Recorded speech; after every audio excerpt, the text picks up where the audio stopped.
olsun hörmətli qonaqlarımız. Xoş gördük sizləri İmperial Sarayda. Qədəmləriniz mübarək olsun.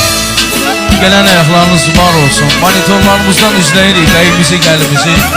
Bir neçə saniyelərdən sonra möhtəşəm bu gözəl saraya bəyimiz, gəlimiz bu gözəl saraya təşrif buyuracaqlar.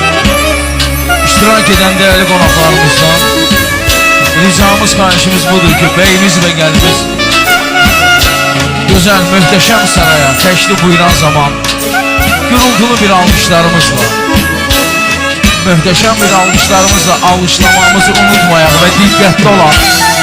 Gözünüz aydın olsun dedik. Allah mübarək eləsin.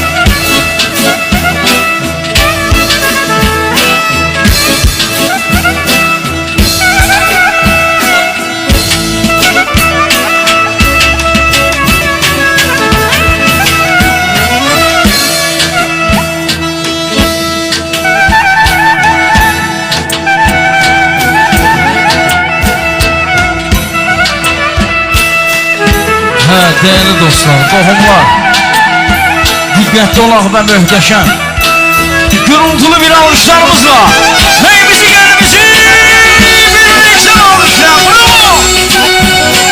Bu güzel son gününüz mübarək olsun. Möhtəşəm bir gürültülü alışlarımızı bəyimizi, gəlimizi ünvanla səsləndirək. Bravo! Allah mübarək eləsin. Qədəmləri mübarək olsun bəyimizin, gəlimizin. Subaylarınıza borcu olsun. Ay maşallah.